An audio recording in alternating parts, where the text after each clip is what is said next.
ಹೇಳ್ತಾರೆ ರಾಮಾಯಣದಲ್ಲಿ ಇಬ್ಬರು ತುಂಬಾ ಮುಖ್ಯವಾಗಿರುವಂತಹ ಸ್ಥಾನ ಇದೆ. ಪ್ರಮುಖವಾಗಿ ಶ್ರೀರಾಮದ್ದು ಇದ್ದೇ ಇದೆ. ಅದಲ್ಲದೆ ದಶಾನನ ಅಂತ ಹೇಳಿದ್ರೆ ರಾವಣ, ದಶಮುಖ ರಾವಣ, ದಶಾನನ, ಆಮೇಲೆ ದಶರಥ, ಇಬ್ಬರಿಗೂ ದಶ ಅನ್ನುವಂಥದ್ದಿದೆ. ಮೊದಲನೇದು ದಶಾನನ ಅಂತ ಹೇಳಿದ್ರೆ ಅವರಿಗೆ 10 ತಲೆಗಳಿತ್ತು. ಆ ಎಲ್ಲಾ ತಲೆಗಳಲ್ಲಿ ಅವರೆಲ್ಲರೂ ಏನನ್ನ ನೋಡ್ತಾ ಇದ್ರು ಅಂತ ಹೇಳಿದ್ರೆ ಆ ಎಲ್ಲಾ ತಲೆಗಳು ಬಹಿರ್ಮುಖ ಆಗಿತ್ತು. ಬೇರೆ ಬೇರೆ ಪ್ರದೇಶಗಳಲ್ಲಿ ಹೇಗೆ ನನ್ನ ಆತ್ಮತೃಪ್ತಿ ಇಂದ್ರಿಯ ತೃಪ್ತಿ ಮಾಡಬೇಕು, ಅದಕ್ಕೋಸ್ಕರ ಅವರೆಲ್ಲರೂ 10 ತಲೆಗಳೆಲ್ಲವೂ ಬಹಿರ್ಮುಖವಾಗಿತ್ತು. ಆದರೆ ದಶರಥ ಮಹಾರಾಜರಿಗೆ ದಶರಥ ಅಂತ ಹೆಸರಿದೆ. ಯಾಕೆ ಅಂತ ಹೇಳಿದ್ರೆ ಅವರು 10 ದಿಕ್ಕಿನಲ್ಲಿ ಅವರ ರಥ ಚಲಿಸ್ತಾ ಇತ್ತು. 10 ದಿಕ್ಕಿನಲ್ಲಿ ಯಾರೇ ಬಂದು ಆಕ್ರಮಣ ಮಾಡ್ತಾ ಇದ್ರು ಅವರು ಅವರ ಮೇಲೆ ಪರಾಕ್ರಮವನ್ನ ತೋರಿಸಿ ಅವರು ವಿಜಯವನ್ನ ಪ್ರಾಪ್ತಿ ಮಾಡ್ತಾ ಇದ್ರು. ಅದಕ್ಕೋಸ್ಕರ ಅವರಿಗೆ ದಶರಥ ಅಂತ ಹೆಸರಿದೆ. ಈ ದಶರಥ ಮಹಾರಾಜರು ಸಂಪೂರ್ಣ ಅಯೋಧ್ಯೆಯನ್ನ ಅವರು ಯಾರಿಂದಲೂ ಆಕ್ರಮಣ ಮಾಡದೇ ಇರುವಂತಹ ಸಂಪೂರ್ಣ ಸಾಮ್ರಾಜ್ಯವನ್ನು ಅವರು ಸ್ಥಾಪನೆ ಮಾಡಿದ್ರು. ಹೇಳ್ತಾರೆ ದಶರಥ ಮಹಾರಾಜರು ಯಾವಾಗ ಇದ್ರಲ್ಲ ಅಲ್ಲಿಯ ತನಕ ಆ ಅಯೋಧ್ಯ ಅನ್ನುವಂಥ ಹೆಸರು ಬಂತು. ಯಾಕೆ ಅಂತ ಹೇಳಿದ್ರೆ ಅದರ ಎಷ್ಟು ಪರಾಕ್ರಮ ಇತ್ತು ಅಂತ ಹೇಳಿದ್ರೆ ಅವರ ಮೇಲೆ ಯುದ್ಧ ಮಾಡಿ ಜಯವನ್ನ ಪ್ರಾಪ್ತಿ ಮಾಡ್ಕೊಳ್ಳುವಂತಹ ಸಾಮರ್ಥ್ಯ ಯಾರಿಗೂ ಇರಲಿಲ್ಲ. ಅದಕ್ಕೋಸ್ಕರ ಆ ಸಂಪೂರ್ಣ ಪ್ರಾಂತವನ್ನು ಅಯೋಧ್ಯ ಅಂತ ಹೆಸರು ಕೊಡಲಾಗಿದೆ. ಅದಷ್ಟೇ ಅಲ್ಲ, ಹೇಳ್ತಾರೆ ಅಯೋಧ್ಯ ಬರೀ ಶೌರ್ಯದಲ್ಲಿ ಪರಾಕ್ರಮದಲ್ಲಿ ಅಷ್ಟೇ ಅಲ್ಲ, ಹೇಗಿತ್ತು ಅಂತ ಹೇಳಿದ್ರೆ ಆ ಸಂಪೂರ್ಣ ರಾಜ್ಯದಲ್ಲಿ ಯಾರಿಗೂ ಯಾವುದೇ ರೀತಿಯ ಸಮಸ್ಯೆಗಳಿರಲಿಲ್ಲ, ಯಾರಿಗೂ ರೋಗಗಳು ಬರ್ತಾ ಇರಲಿಲ್ಲ, ಯಾರಿಗೂ ಮಾನಸಿಕ ತೊಂದರೆಗಳಿರ್ತಾ ಇರಲಿಲ್ಲ. ಎಲ್ಲರೂ ತುಂಬಾ ಸಂತೋಷವಾಗಿದ್ರು. ಹೇಳ್ತಾರೆ ಆ ಸಮಯದಲ್ಲಿ ಯಾವಾಗ ರಾಮರಾಜ್ಯ ಅಲ್ಲಿ ಆಳ್ತಾ ಇತ್ತಲ್ಲ ಆ ಸಂಪೂರ್ಣ ಸಮಯ ಅದು ಸತ್ಯಯುಗಕ್ಕೆ ಹೋಲಿಸಲಾಗಿದೆ. ಸತ್ಯಯುಗದಲ್ಲಿ ಹೇಗಿದ್ರು ಅಂತ ಹೇಳಿ ಜನ ಎಲ್ಲರೂ ಯಾರಿಗೂ ಏನೋ ತೊಂದರೆ ನೀಡ್ತಾ ಇರಲಿಲ್ಲ. ಅವರೆಲ್ಲರಿಗೂ ಒಂದೇ ಒಂದು ಗುರಿ ಇರ್ತಿತ್ತು, ಏನು ಅಂತ ಹೇಳಿದ್ರೆ ಅವರು ಭಗವಂತನನ್ನ ಸಾಕ್ಷಾತ್ಕಾರ ಮಾಡ್ಕೊಳ್ಳುವಂಥದ್ದು.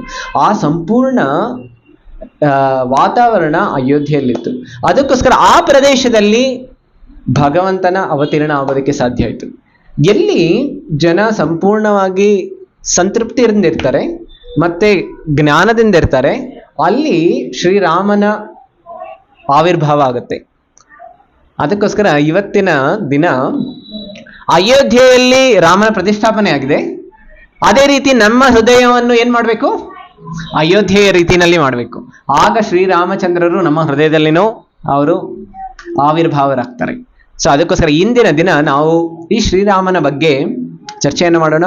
ಶ್ರೀರಾಮನ ಉದಾತ್ತ ಗುಣಗಳನ್ನ ನಾವು ಸ್ಮರಣೆ ಮಾಡೋಣ. ಆಮೇಲೆ ಅದನ್ನ ನಮ್ಮ ಜೀವನದಲ್ಲಿ ಅನುಷ್ಠಾನ ಮಾಡೋದಕ್ಕೆ ನಾವು ಇವತ್ತು ಪ್ರಯತ್ನವನ್ನ ಪಡೋಣ.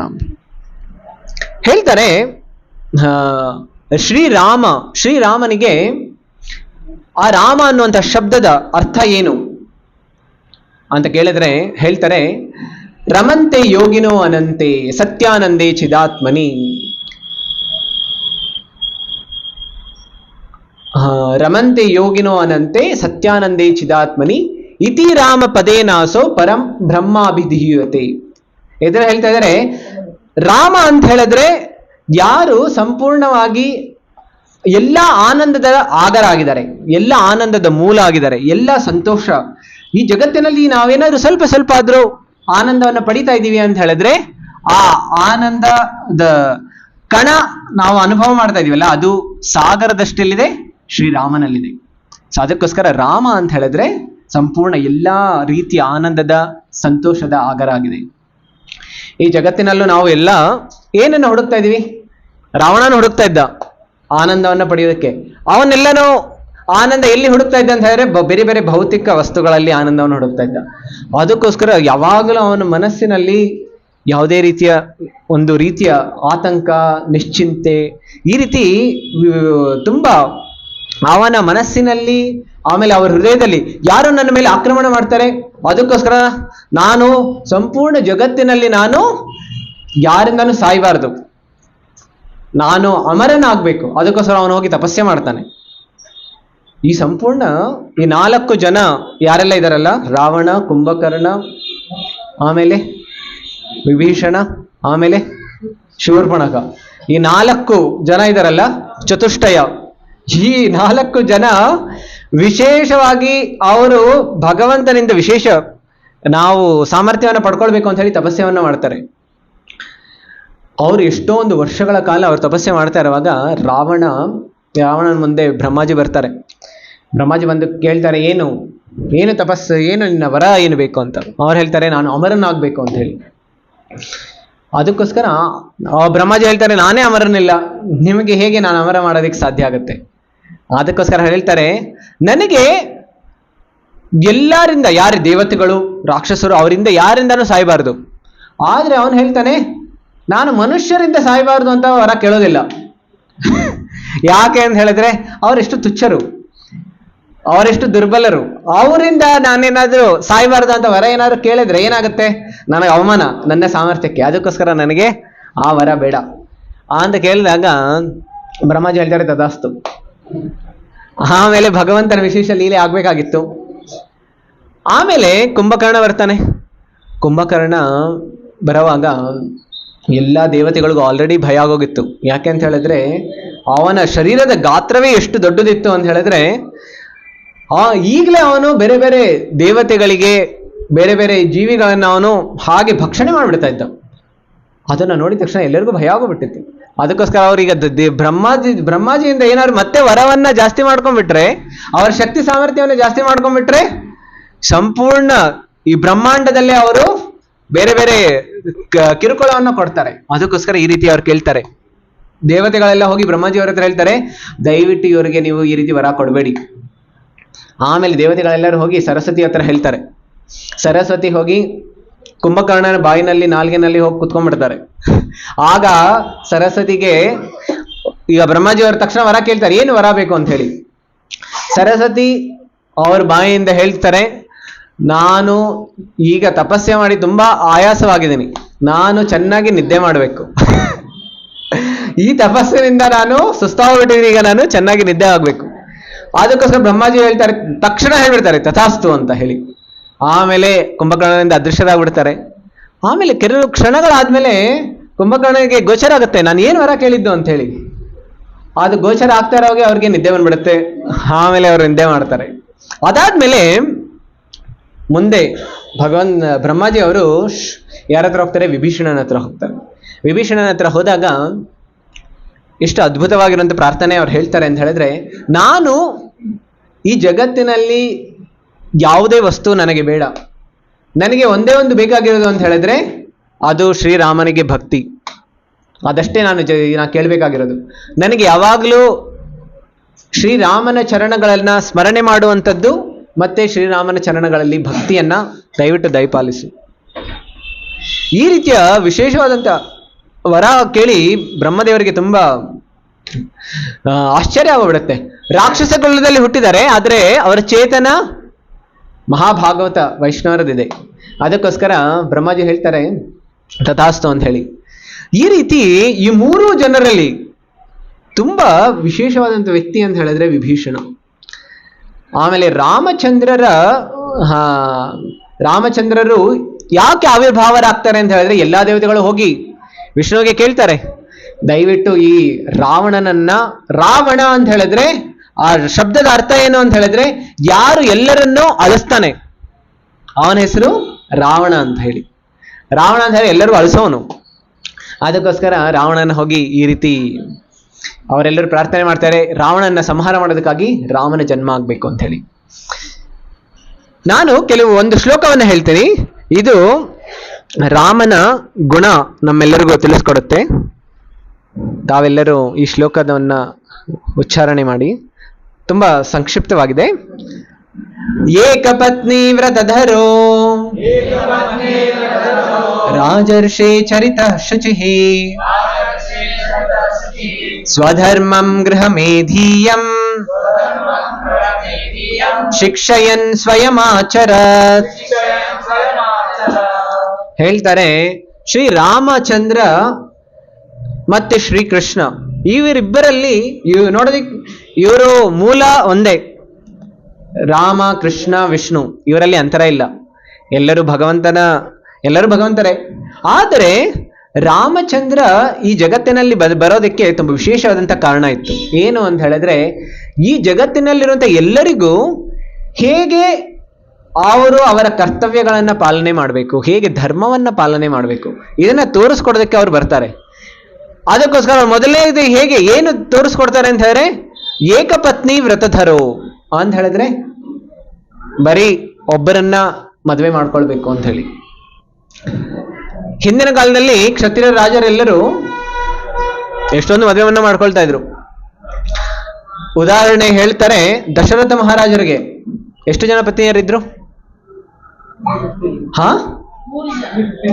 3 ಜನ ಅಂತ ಹೇಳ್ತಾರೆ, ಅದು ಲೆಕ್ಕಾಚಾರದಲ್ಲಿ. ಅದು ಪಟ್ಟದ ರಾಣಿಗಳು 3 ಜನ ಇದ್ರು, ಆದ್ರೆ 353. ಸೊ ಇಷ್ಟೊಂದು ರಾಣಿಯರಿದ್ರು ಹಿಂದಿನ ಕಾಲದಲ್ಲಿ. ಎಷ್ಟೊಂದು ಆ ರೀತಿಯ, ಯಾಕೆಂತ ಹೇಳಿದ್ರೆ ಹಿಂದಿನ ಕಾಲದಲ್ಲಿ ಪುರುಷರ ಸಂಖ್ಯೆ ಕಡಿಮೆ ಇತ್ತು, ಸ್ತ್ರೀಯರ ಸಂಖ್ಯೆ ಹೆಚ್ಚಿತ್ತು. ಅದಕ್ಕೋಸ್ಕರ ಹೆಚ್ಚು ಪತ್ನಿಯರನ್ನ ಸ್ವೀಕಾರ ಮಾಡ್ಕೊಳ್ತಾ ಇದ್ರು. ಆಮೇಲೆ ರಾಜರು ಅಂತ ಹೇಳಿದ್ರೆ ಅವರನ್ನೆಲ್ಲರೂ ಮೇಂಟೈನ್ ಮಾಡ್ತಾ ಇದ್ರು. ಈಗಿನ ಕಾಲದಲ್ಲಿ ಕೆಲವು ಸಲ ಒಬ್ಬರನ್ನ ಮೇಂಟೈನ್ ಮಾಡೋದೇ ಕಷ್ಟ ಆಗೋಗ್ಬಿಡುತ್ತೆ. ಆಮೇಲೆ ಅದಕ್ಕೋಸ್ಕರ ಹೇಳ್ತಾರೆ, ಕಲಿಯುಗದಲ್ಲಿ ಎಲ್ಲರೂ ಏಕಪತ್ನಿ ಆಗಿರ್ಬೇಕು. ತ್ರೇತಾಯುಗದಲ್ಲೇ ರಾಮಚಂದ್ರರವರು ಈ ರೀತಿ ತೋರಿಸಿದ್ರು ವ್ರತವನ್ನ ಮಾಡೋದು ಅಂತ ಹೇಳಿ. ರಾಜರ್ಷಿ ಚರಿತಃ ಶುಚಿಹಿ, ಆಮೇಲೆ ಅವರು ರಾಜಋಷಿ ಆಗಿದ್ರು. ರಾಜಋಷಿ ಅಂತ ಹೇಳಿದ್ರೆ ರಾಜರು ಮತ್ತೆ ಋಷಿಗಳು. ಶುಚಿಹಿ ಅಂತ ಹೇಳಿದ್ರೆ ಅವರ ಜೀವನದಲ್ಲಿ ಏನೆಲ್ಲ ಅವರ ಚರಿತ್ರೆ ಇತ್ತು, ಅದರಲ್ಲಿ ಯಾವುದೇ ಒಂದು ಬ್ಲ್ಯಾಕ್ ಸ್ಪಾಟ್ ಇರಲಿಲ್ಲ. ಅವರ ಚರಿತ್ರೆಯಲ್ಲಿ ಯಾವುದೇ ಕಳಂಕ ಇರಲಿಲ್ಲ. ಸ್ವಧರ್ಮಂ ಗೃಹಮೇಧೀಯಂ, ಅವರು ವಿಶೇಷವಾಗಿ ಗೃಹಸ್ಥರಿಗೆ ಹೇಗೆ ಅವರ ವರ್ಣಾಶ್ರಮವನ್ನ ಧರ್ಮವನ್ನ ಪಾಲನೆ ಮಾಡಬೇಕು ಅದನ್ನ ಹೇಳ್ಕೊಡ್ತಾ ಇದ್ರು. ಶಿಕ್ಷಯನ್ ಸ್ವಯಂ ಆಚರತ್, ಸ್ವಯಂ ಆಚರಣೆ ಮಾಡಿ ತೋರಿಸ್ತಾ ಇದ್ರು. ಈಗ ಈ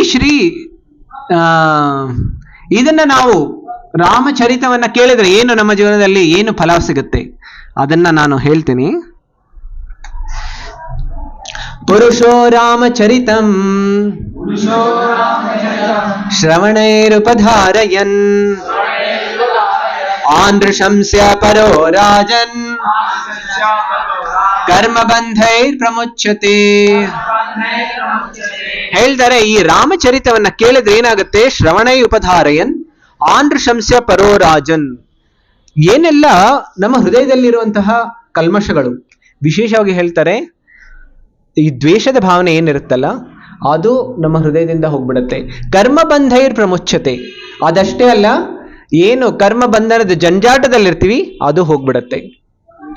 ಈ ರೀತಿಯಾಗಿ ವಿಶೇಷವಾಗಿ ಶ್ರೀರಾಮಚಂದ್ರವರ ಗುಣಗಾನವಲ್ಲೆಲ್ಲ ಶ್ರೀ ರಾಮಾಯಣದಲ್ಲಿ ಮಾಡ್ತಾರೆ.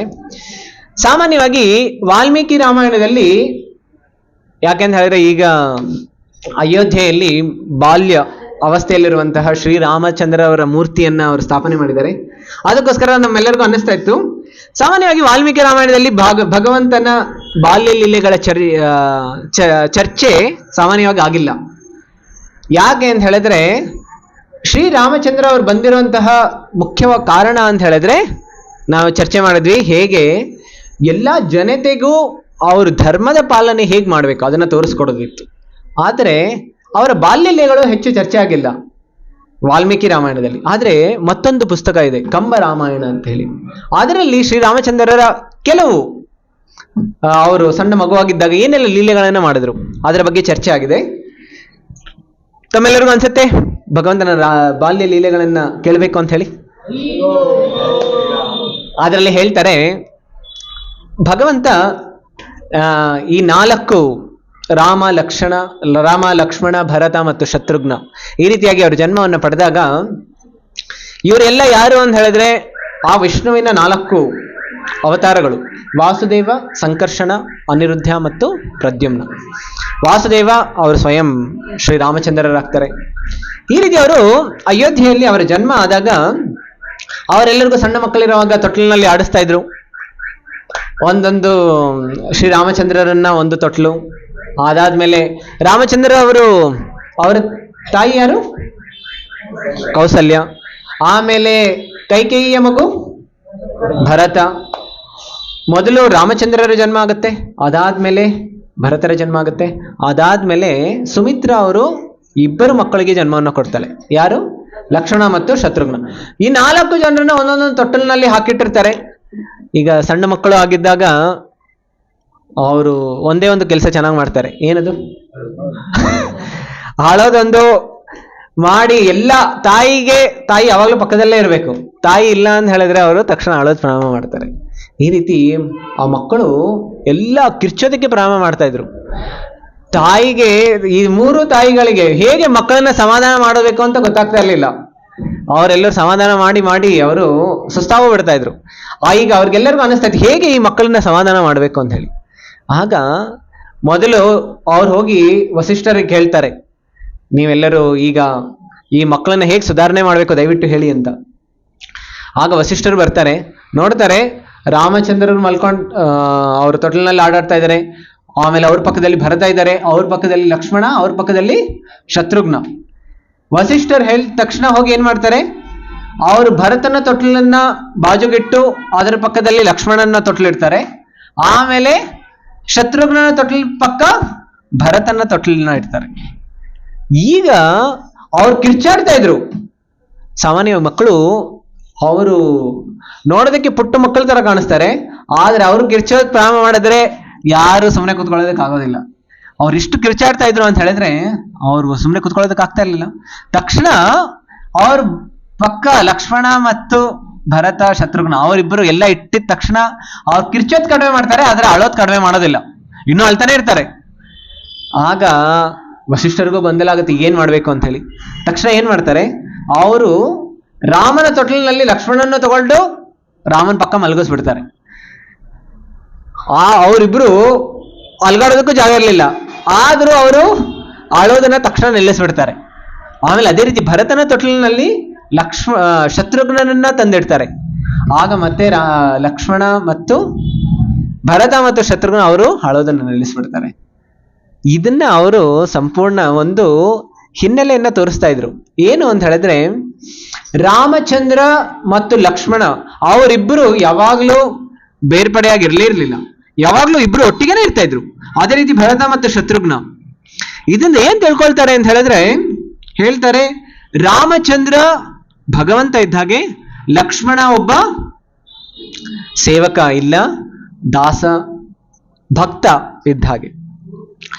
ನೋಡಿ ಹೇಳ್ತಾರೆ, ಭಗವಂತನನ್ನ ಬಿಟ್ಟು ಭಕ್ತರಿಗೆ ಮತ್ತೆ ಜೀವನನೇ ಇಲ್ಲ. ಅದಕ್ಕೋಸ್ಕರ ಹೇಳ್ತಾರೆ, ಕೃಷ್ಣ ಮಾತ ಕೃಷ್ಣ ಪಿತ ಕೃಷ್ಣ ಧನ ಪ್ರಾಣ್ ಅಂತ ಹೇಳಿದ್ರೆ, ಕೃಷ್ಣ ಮಾತ ನಮ್ಮೆಲ್ಲರಿಗೂ ನಿಜವಾದ ತಂದೆ ತಾಯಿ ಅಂತ ಹೇಳಿದ್ರೆ ಕೃಷ್ಣ, ಶ್ರೀಮತಿ ರಾಧಾರಾಣಿ ಮತ್ತು ಶ್ರೀಕೃಷ್ಣ. ಕೃಷ್ಣ ಧನ ಪ್ರಾಣ್ ಅಂತ ಹೇಳಿದ್ರೆ ಅವರೇ ನಿಜವಾದ ಧನ ಮತ್ತು ನಮ್ಮೆಲ್ಲರ ಪ್ರಾಣ. ಆ ರೀತಿ ಅವರು ಸಣ್ಣ ಮಕ್ಕಳು ಆಗಿದ್ದರೂ ಅವರು ಲಕ್ಷ್ಮಣ ಈ ರೀತಿ ಭಾವನೆಗಳನ್ನ ತೋರಿಸ್ತಾ ಇದ್ರು.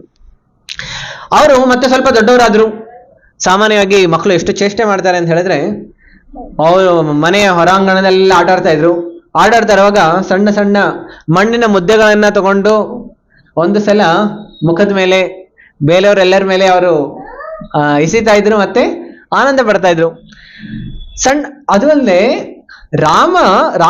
ರಾಮನನ್ನ ನೀವು ಯಾವಾಗ್ಲೂ ಕೃಷ್ಣನ ರೀತಿ ಹೆಚ್ಚು ಹಾಸ್ಯ ಮಾಡೋದನ್ನ ನೋಡೋದಿಲ್ಲ.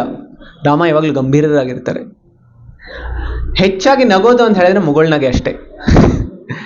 ಅದು ಮುಗುಳ್ನಗೆ ಬಿಟ್ಟು ಹೆಚ್ಚು ಹಲ್ಲು ತೋರಿಸಿ ನಗೋವಂಥದ್ದನ್ನ ನೀವು ಯಾವ್ದಾದ್ರು ಚಿತ್ರ ನೋಡಿದ್ರಿ ಇಲ್ಲಿ ತನಕ? ನಾವೆಲ್ಲ ನೋಡೋದಿಲ್ಲ. ಆದ್ರೆ ರಾಮ ಅವನ ಮುಗುಳ್ನಗೆ ನೋಡಿ ಸಂಪೂರ್ಣ ಎಲ್ಲಾ ಜನತೆಯು ಸಂತೋಷವಾಗಿರ್ತಾ ಇತ್ತು. ಹೇಳ್ತಾರೆ, ರಾಮನ ಮುಗುಳ್ನಗೆ ಹೇಗಿತ್ತು ಅಂತ ಹೇಳಿದ್ರೆ, ಯಾರಾದ್ರೂ ರಾಮನ ಮುಖದ ದರ್ಶನ ಮಾಡ್ತಾ ಇದ್ರೆ ಅವರ ಜೀವನದಲ್ಲಿ ಏನೆಲ್ಲ ತೊಂದರೆ ಇತ್ತಲ್ಲ ಅವೆಲ್ಲವೂ ಅವರು ಮರ್ತೋಗ್ಬಿಡ್ತಾ ಇದ್ರು. ಆಮೇಲೆ ಏನೆಲ್ಲ ಆತಂಕಗಳಿತ್ತು, ಏನೆಲ್ಲ ಭಯ ಹೆದರಿಕೆ ಇರ್ತಾ ಇತ್ತು, ಅದೆಲ್ಲವೂ ಒಂದೇ ಕ್ಷಣ ಎಲ್ಲ ಹಾರೋಗ್ಬಿಡ್ತಾ ಇತ್ತು. ರಾಮನ ಸೌಂದರ್ಯದ ವರ್ಣನೆ ಮಾಡ್ತಾರೆ. ರಾಮನ ಸೌಂದರ್ಯದ ವರ್ಣನೆ ಮಾಡುವಾಗ ಎಷ್ಟೊಂದು ಅದ್ಭುತವಾಗಿ, ನಾನು ಕೆಲವು ರಾಮನ ಸೌಂದರ್ಯದ ಬಗ್ಗೆ ವರ್ಣನೆಯನ್ನ ಓದ್ತೀನಿ, ತಾವೆಲ್ಲರೂ ಕೇಳಿ.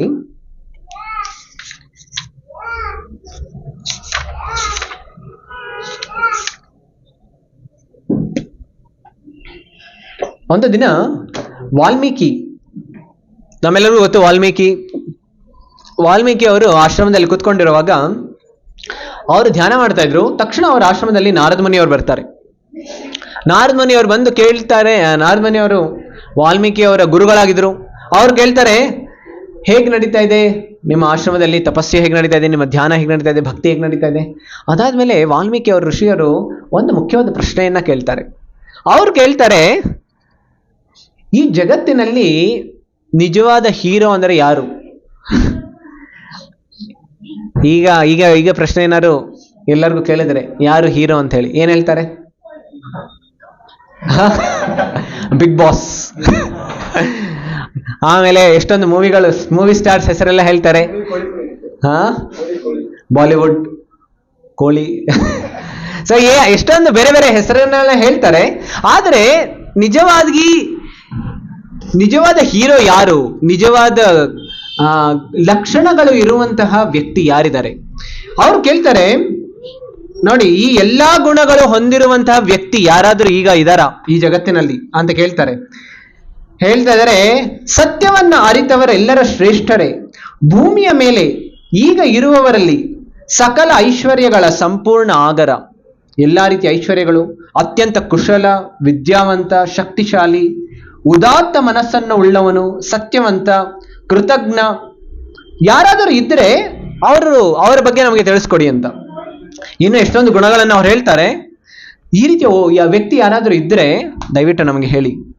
ಆಗ ನಾರದ ಮುನಿ ಅವ್ರಿಗೆ ಸಂಪೂರ್ಣ ತ್ರಿಲೋಕದ ಜ್ಞಾನ ಇದೆ. ಅವರು ಹೇಳೋದ್ ಪ್ರಾರಂಭ ಮಾಡ್ತಾರೆ, ಓ ಋಷಿಗಳೇ, ಇಕ್ಷ್ವಾಕು ರಾಜವಂಶದಲ್ಲಿ ಒಬ್ಬ ವ್ಯಕ್ತಿ ಈಗ ಹುಟ್ಟಿದ್ದಾರೆ. ಈ ವ್ಯಕ್ತಿಯಲ್ಲಿ ಎಷ್ಟೊಂದು ಅಗಾಧವಾದಂತಹ ಗುಣಗಳಿದೆ ಅಂತ ಹೇಳಿದ್ರೆ, ಈ ಜಗತ್ತಿನಲ್ಲಿ ಎಲ್ಲಾ ಗುಣಗಳು ಒಬ್ಬನಲ್ಲಿ ಹುಡುಕೋದು ತುಂಬಾ ಕಷ್ಟ. ಆದ್ರೆ ಈ ವ್ಯಕ್ತಿ ಸಾಕ್ಷಾತ್ ವಿಷ್ಣುವಿನ ಅವತಾರ. ಅದಕ್ಕೋಸ್ಕರ ಇವನಲ್ಲಿ ಎಲ್ಲಾ ಗುಣಗಳು ಎಷ್ಟು ಸಮುದ್ರದಷ್ಟು ವಿಶಾಲವಾಗಿ ಮತ್ತು ಆಳವಾಗಿದೆ. ಈ ವ್ಯಕ್ತಿಯ ರೂಪ, ಸೌಂದರ್ಯ ಹೇಗಿದೆ ಅಂತ ಹೇಳಿ ಇಲ್ಲಿ ವರ್ಣನೆಯನ್ನು ಮಾಡ್ತಾ ಇದ್ದಾರೆ. ಅವನು ಆಜಾನುಬಾಹುನಾಗಿದ್ದಾನೆ. ಅವನ ಕಂಠ ತ್ರಿಪದಿ ಸ್ತೋತ್ರದಲ್ಲಿರುವಂತಹ ಶುಭಕರ ರೇಖಾತ್ರಯಗಳಿಂದ ಅಲಂಕೃತ ಆಗಿದೆ. ಸಾಮಾನ್ಯವಾಗಿ ಕಂಠವನ್ನ ಶಂಖಕ್ಕೆ ಹೋಲಿಸ್ತಾರೆ, 3 ಗೆರೆಗಳಿರುವಂತಹದ್ದು. ಆಮೇಲೆ ಎತ್ತರವಾದ ವಿಶಾಲವಾದ ಭುಜಗಳು, ಅಗಲವಾದಂತಹ ವಕ್ಷಸ್ಥಳ, ಸುಂದರವಾದ ಆಕಾರದ ಶಿರ, ಆಕರ್ಷಕವಾದ ಹಣೆ, ಶಕ್ತಿಶಾಲಿ ಒಸಡು ಮತ್ತು ಆಳವಾಗಿ ಹುದುಗಿರುವ ಕುತ್ತಿಗೆ. ಆಮೇಲೆ ಅವನ ಕಣ್ಣುಗಳು ತುಂಬಾ ವಿಶಾಲವಾಗಿದೆ, ಭವ್ಯವಾದ ಮಧ್ಯಮ ಎತ್ತರದ ಆಕೃತಿಯಾಗಿದೆ. ಅವನ ಎಲ್ಲ ಅಂಗಾಂಗಗಳು ತುಂಬಾ ರೂಪುಗೊಂಡಿದ್ದು ಸಮಕಟ್ಟಾಗಿದೆ. ಭಗವಂತನ ಎಲ್ಲ ಒಂದೊಂದು ಶರೀರದ ಒಂದೊಂದು ಅಂಗ ಹೇಗಿತ್ತು ಅಂತ ಹೇಳಿದ್ರೆ, ಅದು ಹೇಳ್ತಾರೆ ಅದಕ್ಕೆ ಮ್ಯಾಚ್ ಮಾಡುವಂತಹ ಯಾವುದೇ ಸೌಂದರ್ಯ ಈ ಜಗತ್ತಿನಲ್ಲಿ ಇರಲಿಲ್ಲ. ಹೇಳ್ತಾರೆ, ಈ ಜಗತ್ತಿನ ಸೌಂದರ್ಯ ಸಾಮಾನ್ಯವಾಗಿ ನಾವೆಲ್ಲರೂ ಆಕರ್ಷಿತರಾಗೋಗ್ಬಿಡ್ತೀವಿ. ನಾವೆಲ್ಲರೂ ಈ ಜಗತ್ತಿನ ಸೌಂದರ್ಯಕ್ಕೆ ಯಾವಾಗ ಆಕರ್ಷಿತರಾಗ್ತೀವಿ, ಸಾಮಾನ್ಯವಾಗಿ ನಮ್ಮ ಶರೀರದ ತಾಪ ಹೆಚ್ಚಾಗುತ್ತೆ. ನಾವು ನೋಡ್ಬೋದು, ಆಗ ನಮ್ಮ ಶರೀರದಲ್ಲಿರುವಂತಹ ನಾವು ಉಸಿರಾಡು ಹೆಚ್ಚಾಗುತ್ತೆ, ಆಮೇಲೆ ಶರೀರದ ಟೆಂಪರೇಚರ್ ಹೆಚ್ಚಾಗುತ್ತೆ. ಆದರೆ ಭಗವಂತನ ಸೌಂದರ್ಯವನ್ನ ನಾವೇನಾದ್ರೂ ದರ್ಶನ ಮಾಡ್ತಾ ಇದ್ರೆ ನಮ್ಮ ಶರೀರದ ಸಂಪೂರ್ಣ ನಾವು ಶಾಂತರಾಗೋಗ್ಬಿಡ್ತೀವಿ. ಆಮೇಲೆ ಶರೀರದ ತಾಪ ಕಡಿಮೆ ಆಗುತ್ತೆ. ಹೇಳ್ತಾರೆ, ರುಕ್ಮಿಣಿ ದೇವಿಯವರು ಒಂದು ಪ್ರಾರ್ಥನೆಯನ್ನ ಹೇಳ್ತಾರೆ. ಆ ಪ್ರಾರ್ಥನೆಯಲ್ಲಿ ಹೇಳ್ತಾರೆ, ಹರತೋಂಗ ತಾಪಂ.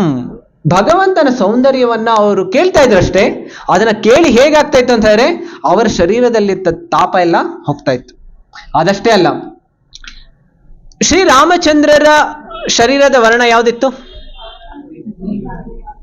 ಯಾವುದು? ಶ್ರೀಕೃಷ್ಣನ ವರ್ಣ ನೀಲಮಣಿ. ಹೌದು. ಆಮೇಲೆ ಶ್ರೀರಾಮಚಂದ್ರರವರ ಪಚ್ಚೆ ಅಂತ ಹೇಳಿದ್ರೆ ಎಮರಾಲ್ಡ್ ಅಂತ ಹೇಳ್ತಾರೆ. ಭಗವಂತನ ಶರೀರದ ಬಣ್ಣ ಆ ರೀತಿ ಇರ್ತಾ ಇತ್ತು. ಹೇಳ್ತಾರೆ, ಕಡು ಹಸಿರು ಮಿಶ್ರಿತ ನೀಲಿಯಾಗಿದ್ದು ಅದ್ಭುತ ಹೊಳಪು ಇತ್ತು. ಅವನ ಬುದ್ಧಿ ಅಗಾಧವಾಗಿತ್ತು. ಅವನ ನಡತೆಯು ತುಂಬಾ ಗಂಭೀರವಾಗಿತ್ತು. ಅವನ ಮಾತುಗಳಲ್ಲಿ ಸ್ವರದಲ್ಲಿ ಉತ್ತಮವಾಗಿದ್ದು ನಿರರ್ಗಳವಾಗಿತ್ತು. ಈ ರೀತಿ ಭಗವಂತನ ವಿಶೇಷವಾದಂತಹ ಈ ಕೆಲವು ಗುಣಗಳನ್ನ ನೋಡಿ. ಭಗವಂತನ ಸಹಿಷ್ಣುತೆ ಅಂತ ಹೇಳಿದ್ರೆ ಟಾಲರೆನ್ಸ್ ಹೇಗಿತ್ತು ಅಂತ ಹೇಳಿದ್ರೆ ಹಿಮಾಲಯ ಪರ್ವತ ಹೇಗಿರುತ್ತೆ ಆ ರೀತಿ ಇತ್ತು. ಅದಷ್ಟೇ ಅಲ್ಲ, ಶಕ್ತಿಗೆ ಬೇರೆ ಯಾರಿಗೂ ಹೋಲಿಸೋದಕ್ಕಾಗೋದಿಲ್ಲ. ಅದಕ್ಕೋಸ್ಕರ ಹೇಳ್ತಾರೆ ಭಗವಾನ್ ವಿಷ್ಣುವಿನ ರೀತಿನಲ್ಲೇ ಇತ್ತು. ಯಾಕೆ ಅಂತ ಹೇಳಿದ್ರೆ ಶಕ್ತಿನಲ್ಲಿ ಬೇರೆ ಯಾರಿಗೂ ಹೋಲಿಸೋದಕ್ಕೆ ಸಾಧ್ಯ ಆಗುತ್ತೆ. ಸೌಂದರ್ಯದಲ್ಲಿ ಚಂದ್ರನಂತೆ, ತಾಳ್ಮೆಯಲ್ಲಿ ಪೃಥ್ವಿಯಂತೆ, ಕ್ರೋಧದಲ್ಲಿ ಮಹಾಪ್ರಳಯದ ಸಮಯದಲ್ಲಿ ಹೊರಹೊಮ್ಮುವ ಮಹಾಜ್ವಾಲೆಯಂತೆ. ಹೇಳ್ತಾರೆ ರಾಮ ಕೋಪ ಮಾಡ್ಕೊಳ್ತಾ ಇರ್ಲಿಲ್ಲ ಅಂತ, ಆದ್ರೆ ಇದ್ರ ಹೇಳ್ತಾ ಇದಾರೆ ಮಹಾಪ್ರಳಯದ ಕಾಲದಲ್ಲಿ ಹೇಗೆ ಮಹಾಜ್ವಾಲೆ ಬರುತ್ತೆ ಆ ರೀತಿ ಇತ್ತು ಅಂತ. ಯಾವಾಗ ಶ್ರೀರಾಮಚಂದ್ರ ಕೋಪ ಮಾಡ್ಕೊಂಡ್ರು? ಸಮುದ್ರದ ಮೇಲೆ ಸೇತುವೆಯನ್ನ ಕಟ್ಟುವಾಗ ಸಮುದ್ರದ ದೇವರು ಅವರು ಪ್ರಕಟ ಆಗ್ಬೇಕಿತ್ತು. 3 ದಿನ ಶ್ರೀರಾಮಚಂದ್ರ ಅವರು ತಪಸ್ಸೆ ಮಾಡ್ತಾರೆ, ಆದರೂ ಬರೋದೇ ಇಲ್ಲ. ಅದಕ್ಕೋಸ್ಕರ ಶ್ರೀರಾಮಚಂದ್ರರಿಗೆ ಕೋಪ ಬರುತ್ತೆ. ತಕ್ಷಣ ಆ ಕೋಪದಿಂದ ಅವರ ದೃಷ್ಟಿಯಿಂದ ಅವ್ರ ಸಮುದ್ರದ ಮೇಲೆ ಹಾಕಿದಾಗ ಆ ಸಮುದ್ರದ ನೀರು ಅದು ಕುದಿಯೋದಕ್ಕೆ ಪ್ರಾರಂಭ ಆಗುತ್ತೆ. ಅಲ್ಲಿನ ಎಲ್ಲಾ ಜೀವಿಗಳೆಲ್ಲರೂ ಅವರೆಲ್ಲರಿಗೂ ಸಂಕಟ ಬರೋದು ಪ್ರಾರಂಭ ಆಗುತ್ತೆ. ಈ ರೀತಿ ಶ್ರೀರಾಮಚಂದ್ರರು ಕೋಪವನ್ನು ಮಾಡ್ಕೊಳ್ತಾ ಇದ್ರು. ತುಂಬಾ ವಿಶೇಷವಾಗಿರುವಂತಹ ಪ್ರಸಂಗಗಳಲ್ಲಿ ಮಾತ್ರ. ಸಾಮಾನ್ಯವಾಗಿ ನೀವು ಶ್ರೀರಾಮಚಂದ್ರರು ಕೋಪ ಮಾಡ್ಕೊಳ್ಳುವಂತಹ ಸನ್ನಿವೇಶ ನೀವು ನೋಡೋದೇ ಇಲ್ಲ. ಆಮೇಲೆ ಸಂಪತ್ತಿನಲ್ಲಿ ಕುಬೇರ, ಭಕ್ತಿಯಲ್ಲಿ ಧಾರ್ಮಿಕತೆಯ ಒಡೆಯನಾದ ಧರ್ಮ, ಈ ರೀತಿ ವಿಶೇಷವಾಗಿರುವಂತಹ ಗುಣಗಳು ಶ್ರೀರಾಮಚಂದ್ರರಲ್ಲಿದೆ. ಆಮೇಲೆ ನಾನು ಹೇಳ್ತಾ ಇದ್ದೆ ಶ್ರೀರಾಮಚಂದ್ರ ಸಣ್ಣವರಿರುವಾಗ ಹೇಗೆ ಇರ್ತಾ ಇದ್ರು ಅಂತ ಹೇಳಿದ್ರೆ ಅವರು ಹೆಚ್ಚು ತುಂಟತನ ಮಾಡ್ತಾ ಇರಲಿಲ್ಲ. ಅದಕ್ಕೋಸ್ಕರ ಶ್ರೀರಾಮಚಂದ್ರರ ತುಂಟತನದ ನೀವು ಯಾವುದು ಲೀಲೆಗಳನ್ನೇ ಕೇಳೋದಿಲ್ಲ. ವಾಲ್ಮೀಕಿ ರಾಮಾಯಣದಲ್ಲಿ ಬರೀ 10 ಶ್ಲೋಕ ಇದೆ, ಸಂಪೂರ್ಣ ಬಾಲ್ಯ ಲೀಲೆಗಳು. ಅದರಲ್ಲಿ ಅವರು ಸಣ್ಣವರಿರುವಾಗ ಮಣ್ಣಿನ ಮುದ್ದೆಯನ್ನು ಬೇರೆಯವ್ರ ಮೇಲೆ ಅವರು ಎಸಿತಾ ಇರುವಾಗ ಅವ್ರ ತಂದೆ ತಾಯಿ ಒಂದ್ಸಲ ಬಂದ್ಬಿಡ್ತಾರೆ. ತಾಯಿಗಳು ಕೌಸಲ್ಯ, ಆಮೇಲೆ ಕೈಕೇಯಿ, ಬೇರೆ ಬೇರೆ ಅವರು ಬಂದ್ಬಿಡ್ತಾರೆ. ಈಗ ಇವರೆಲ್ಲರೂ ಏನ್ ಮಾಡ್ತಾರೆ, ಆ ಮಣ್ಣಿನ ಮುದ್ದೆಯನ್ನು ತಗೊಂಡು ಅವ್ರ ತಾಯಿ ಮುಖದ ಮೇಲೆ ಹಾಕ್ಬಿಡ್ತಾರೆ, ಆಮೇಲೆ ಅವ್ರ ಶರೀರದ ಮೇಲೆಲ್ಲ ಹಾಕ್ಬಿಡ್ತಾರೆ. ಇದನ್ನ ನೋಡಿದ ತಕ್ಷಣ ಅವರೆಲ್ಲರೂ ನಗೋದಕ್ಕೆ ಪ್ರಾರಂಭ ಮಾಡ್ತಾರೆ. ಸಾಮಾನ್ಯವಾಗಿ ಮಕ್ಕಳ ಜೊತೆ ತಂದೆ ತಾಯಿನೂ ಆಟ ಆಡ್ತಾರೆ. ಈ ರೀತಿ ಅವರೆಲ್ಲರೂ ಸಂತಸದ ವಾತಾವರಣದಲ್ಲಿರುವಾಗ ಅಲ್ಲಿ ಒಂದು ಸ್ಪೆಷಲ್ ಎಂಟ್ರಿ ಆಗುತ್ತೆ. ಯಾರ್ದು? ಮಂಥರ ಒಂದು ಸ್ಪೆಷಲ್ ಎಂಟ್ರಿ ಮೊದಲಾಗಿತ್ತು. ಈ ಸ್ಪೆಷಲ್ ಎಂಟ್ರಿಯಿಂದಾನೇ ಸಂಪೂರ್ಣ ರಾಮಾಯಣದಲ್ಲಿ ಟ್ವಿಸ್ಟ್ ಬರುತ್ತೆ. ಹೇಗೆ ಅಂತ ಹೇಳಿದ್ರೆ, ಈ ಮಂಥರ ಇವ್ರು ಆಟ ಆಡ್ತಾ ಇರುವಾಗ ಬರ್ತಾಳೆ. ಅವಳು ಬೆನ್ನು ಆಗ್ಲೇ ಗೂನ್ ಇರ್ತಾ ಇತ್ತು. ಈ ಗೂನ್ ಬೆಲ್ಲಿನ ಮೇಲೆ ರಾಮ ಏನ್ ಮಾಡ್ತಾನೆ, ಮತ್ತೊಂದು ಸ್ವಲ್ಪ ಮಜಾ ಮಾಡೋದಕ್ಕೋಸ್ಕರ ಆ ಗೂನ್ ಬೆನ್ನಿನ ಮೇಲೆ ಅವನು ಮಣ್ಣಿನ ಮುದ್ದೆನೂ ಎಸಿತಾನೆ. ಆಮೇಲೆ ಎಲ್ಲರೂ ನವದಿಗೆ ಪ್ರಾರಂಭ ಮಾಡ್ತಾರೆ. ಎಲ್ಲರೂ ನಗ್ತಾ ಇರುವಾಗ ಮಂಥರ ನಕ್ಕಿಲ್ಲ. ಮಂಥರಾಗೆ ಅನ್ನಿಸ್ತಾ ಇತ್ತು, ನನಗೆ ಈ ರಾಮ ಅವಮಾನವನ್ನ ಮಾಡ್ತಾ ಇದ್ದಾನೆ. ಅದಕ್ಕೋಸ್ಕರ ಅವಳು ಆ ದ್ವೇಷದ ಭಾವನೆಯನ್ನ ಅಲ್ಲಿಂದಾನೆ ಸೃಷ್ಟಿ ಮಾಡ್ಕೊಂಡ್ಲು ರಾಮನ ಮೇಲೆ. ಅದಕ್ಕೋಸ್ಕರ ಅವಳು ಅಂದ್ಕೊಂಡ್ಲು, ನಾನು ಸೇಡನ್ನ ತೀರಿಸ್ಕೊಳ್ತೀನಿ ಅಂತ. ನೋಡಿ, ಸಣ್ಣ ಸಣ್ಣ ವ್ಯಕ್ತಿ, ಸಣ್ಣ ಬಾಲಕ, ಅವನು ಆಟ ಆಡ್ತಾ ಇರುವಾಗ ಒಂದು ಹಾಸ್ಯವನ್ನ ಮಾಡ್ದ. ಆದ್ರೆ ಮಂಥರ ನನಗೆ ಅವಮಾನ ಮಾಡ್ತಾ ಇದ್ದಾರೆ, ನನ್ನ ಮೇಲೆ ಅವರು ಹಾಸ್ಯ ಮಾಡ್ತಾ ಇದ್ದಾಳೆ ಅಂತ ಹೇಳಿ ಆ ದ್ವೇಷವನ್ನ ಅವಳು ಬಚ್ಚಿಟ್ಕೊಂಡಿದ್ಲು. ಯಾರಿಗೂ ತೋರಿಸಿಲ್ಲ, ಯಾರಿಗೂ ಹೇಳಿಲ್ಲ. ಅವಳ ಮುಖ ಆ ರೀತಿ ಮಾಡಿದ ತಕ್ಷಣ ಗೊತ್ತಾಯ್ತು ಕೈಕೇಯಿಗೆ ಅವಳನ್ನ ಸಮಾಧಾನ ಮಾಡ್ತಾ ಅಲ್ಲಿಂದ ಕರ್ಕೊಂಡು ಹೋಗ್ಬಿಡ್ತಾಳೆ. ಆದರೆ ರಾಮ ಮಾಡಿರುವಂತ ಒಂದೇ ಒಂದು ಹಾಸ್ಯ ಬೇರೆಯವ್ರ ಮೇಲೆ, ಆದ್ರೆ ಇದರ ಬೆಲೆ 14 ವರ್ಷದ ವನವಾಸ. ಅಂದ್ರೆ ಮಾಡಿದ್ದು 14 ಸೆಕೆಂಡ್ ಇರ್ಬೋದು ಹಾಸ್ಯ, ಆದರೆ ಕೊಟ್ಟಿರೋ ಬೆಲೆ 14 ವರ್ಷದ್ದು. ಅದಕ್ಕೋಸ್ಕರ ಹೇಳ್ತಾರೆ, ಹಾಸ್ಯ ಅನ್ನುವಂಥದ್ದು ಎಲ್ಲರ ಜೀವನದಲ್ಲಿ ಸ್ವಲ್ಪ ನಗುವನ್ನ ತಂದುಕೊಡುತ್ತೆ. ಆದರೆ ನಾವು ಹಾಸ್ಯವನ್ನು ಮಾಡುವಾಗ್ಲೂ ಯಾರ ಜೊತೆ ಮಾಡ್ತೀವಿ, ಏನು ಸಂಬಂಧ ಇದೆ ತಿಳ್ಕೊಳ್ಳೋದು ತುಂಬಾ ಮುಖ್ಯ ಆಗುತ್ತೆ. ಇಲ್ಲ ಅಂತ ಹೇಳಿದ್ರೆ ಒಂದೊಂದು ಹಾಸ್ಯಕ್ಕೂ ಆಮೇಲೆ ಬೆಲೆ ಕೊಡಬೇಕಾಗತ್ತೆ. ಆಮೇಲೆ ಈ ಒಂದು ಪ್ರಸಂಗ ಆದ್ಮೇಲೆ ಈಗ ಶ್ರೀರಾಮಚಂದ್ರ, ಲಕ್ಷ್ಮಣ, ಭರತ ಮತ್ತು ಶತ್ರುಘ್ನ ಇವರೆಲ್ಲರೂ ಸ್ವಲ್ಪ ದೊಡ್ಡವರಾಗಿರ್ತಾರೆ. ಈಗ ಇವರೆಲ್ಲರಿಗೂ ಕಲಿಸ್ಬೇಕಿತ್ತು ವಿದ್ಯೆಯನ್ನ ಆರಂಭ ಮಾಡೋದಕ್ಕಾಗಿ. ಅದಕ್ಕೋಸ್ಕರ ಅವರು ವಸಿಷ್ಠ ಮುನಿಯವರನ್ನ ಕರೀತಾರೆ. ವಸಿಷ್ಠ ಮುನಿಗೆ ನನಗೆ ತುಂಬಾ ಭಗವಂತನ ವಿಶೇಷವಾದ ಕರುಣೆ ಆಗಿದೆ, ನಾನು ಇವರೆಲ್ಲರಿಗೂ ವಿದ್ಯೆಯನ್ನ ಕೊಡುವಂಥದ್ದು ಅಂತ ಹೇಳಿ. ಆಮೇಲೆ ಅವರ ವಸಿಷ್ಠರ ಆಶ್ರಮಕ್ಕೆ ಈ 4 ಮಕ್ಕಳನ್ನ ಕಳಿಸ್ಕೊಟ್ಟಿರ್ತಾರೆ. ಆಗ ದಶರಥನು ಬಂದಿರ್ತಾನೆ. ದಶರಥನಿಗೆ ಅನ್ನಿಸ್ತಾ ಇರುತ್ತೆ, ನಾನು ಈ ಸಂಪೂರ್ಣ ಲೀಲೆಯನ್ನು, ಅವರೇನು ವಿದ್ಯಾ ಆರಂಭವನ್ನ ಮಾಡ್ತಾ ಇದಾರಲ್ಲ, ಆ ಸಂಪೂರ್ಣ ಲೀಲೆಯನ್ನ ನಾನು ನೋಡ್ಬೇಕು, ನನ್ನ ಕಣ್ಣಾರೆ ನಾನು ನೋಡ್ಬೇಕು ಅಂತ ಹೇಳಿ ಅವರು ದಶರಥನ ಅಲ್ಲೇ ಕುತ್ಕೊಂಡ್ಬಿಡ್ತಾರೆ. ಆಗ ವಸಿಷ್ಠರವ್ರು ಹೇಳ್ತಾರೆ, ಈಗ ನೀವು ಮಕ್ಕಳನ್ನ ಬಿಟ್ಟಿದಿರಿ, ಈಗ ನೀವು ಎದ್ದು ಹೋಗಿ ಅಂತ. ಅವ್ರು ಹೇಳ್ತಾರೆ, ಸಾಮಾನ್ಯವಾಗಿ ಎಲ್ಲಾ ರಾಜರು ತಂದೆಯವರೆಲ್ಲ ಇರ್ತಾರಲ್ಲ, ಅವರು ಮಕ್ಕಳು ಹೇಗೆ ಕಲಿತಾ ಇದ್ದಾರೆ ಅದನ್ನು ನಾನು ನೋಡ್ಬೇಕು. ನಾನು ಹೇಗೆ ನೋಡದೆ, ನಂಗೆ ನೋಡಿ ಸಂಪೂರ್ಣ ಭಗವಂತರೇ ನಮ್ಮ ಕುಟುಂಬದಲ್ಲಿ ಅವ್ರ ಜನ್ಮವನ್ನ ಪಡೆದಿದ್ದಾರೆ, ನಾನು ಭಗವಂತನ ಲೀಲೆಯನ್ನ ನೋಡಿಲ್ಲ ಅಂತ ಹೇಳಿದ್ರೆ, ಅದಕ್ಕೋಸ್ಕರ ವಿಶೇಷವಾದ ಅವಕಾಶ ನನಗೆ ಭಗವಂತ ಕರುಣಿಸಿದ್ದಾರೆ, ನಾನು ನನ್ನ ಮಗ ಹೇಗೆ ಕಲಿತಾ ಇದ್ದಾನೆ ವಿದ್ಯಾಭ್ಯಾಸ ಅದೆಲ್ಲವನ್ನು ನಾನು ನೋಡ್ಬೇಕು ಅಂತ ಹೇಳಿ.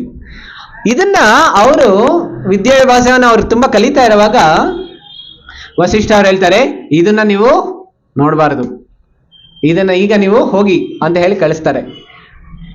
ಆಮೇಲೆ ಅವ್ರು ಕೇಳ್ತಾರೆ, ದಶರಥ ಯಾಕೆ ಅಂತ ಕೇಳ್ತಾರೆ.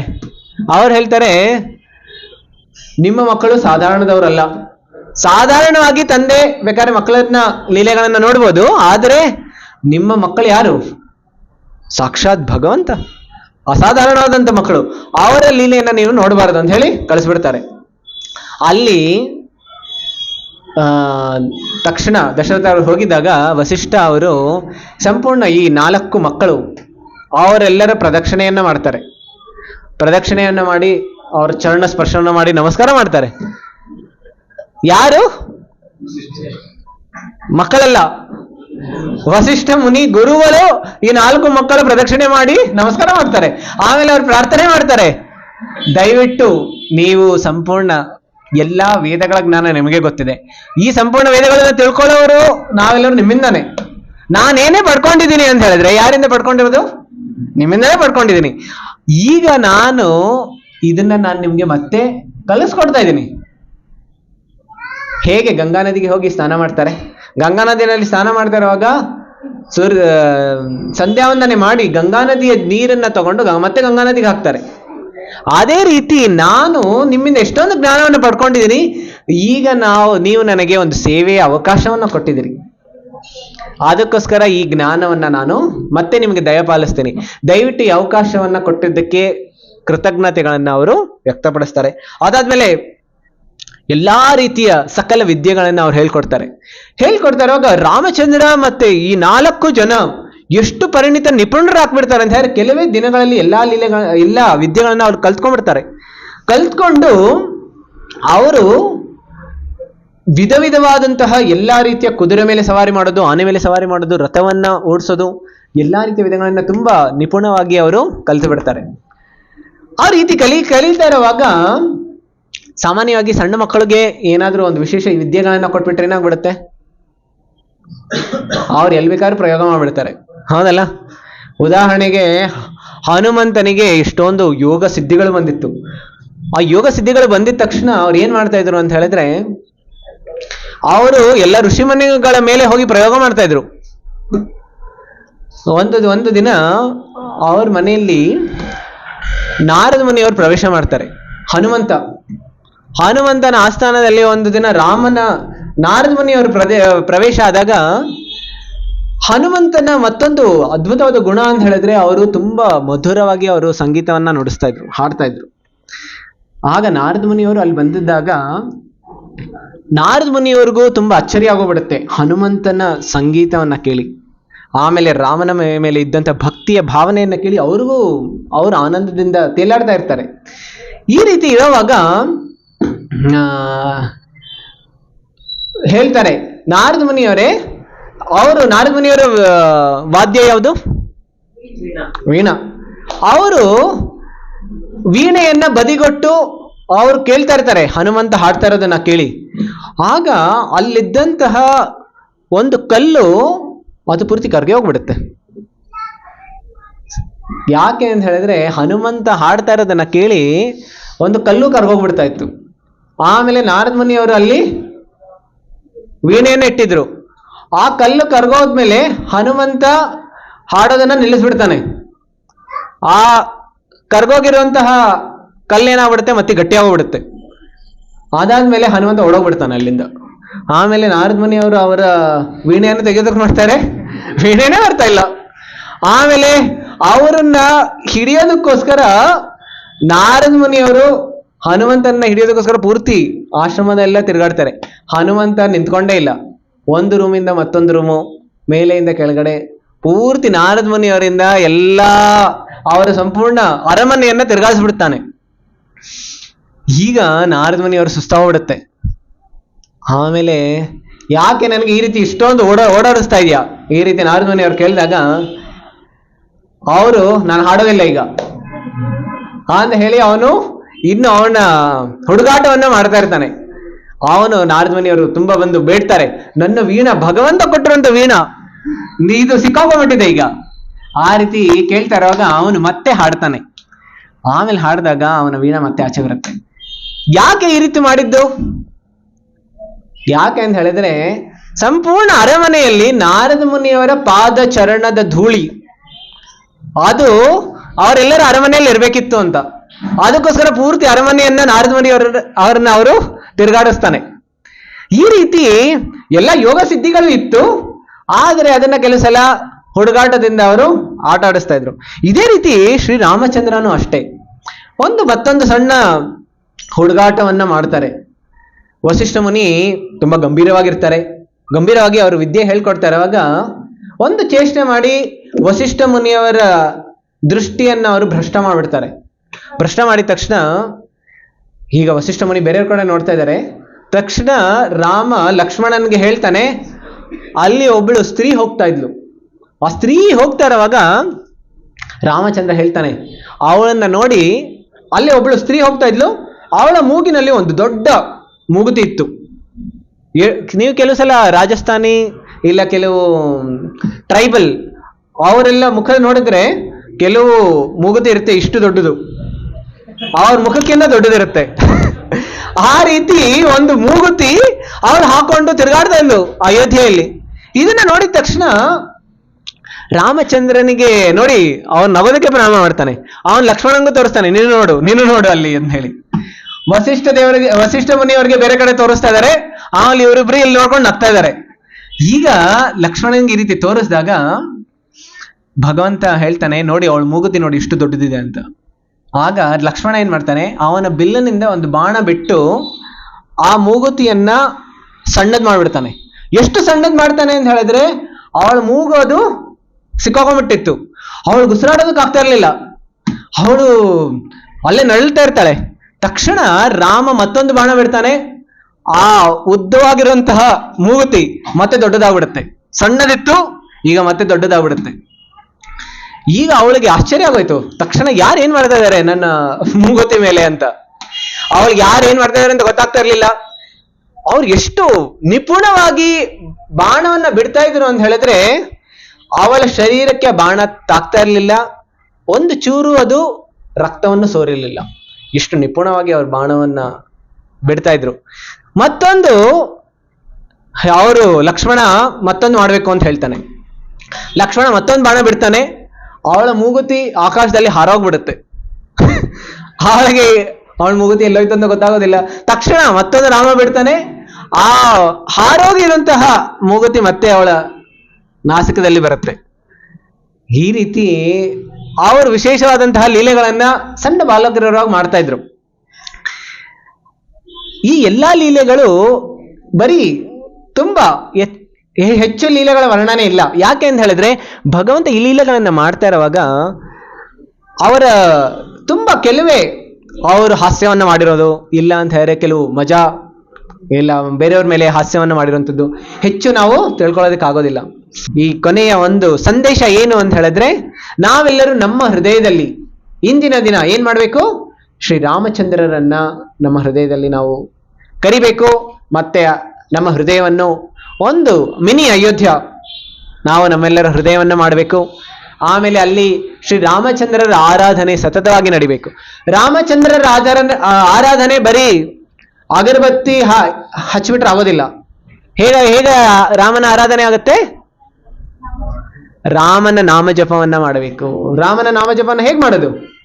ಹರೇ ಕೃಷ್ಣ ಕೃಷ್ಣ ಕೃಷ್ಣ ಹರೇ ಹರೇ, ಹರೇ ರಾಮ ರಾಮ ರಾಮ ಹರೇ ಹರೇ.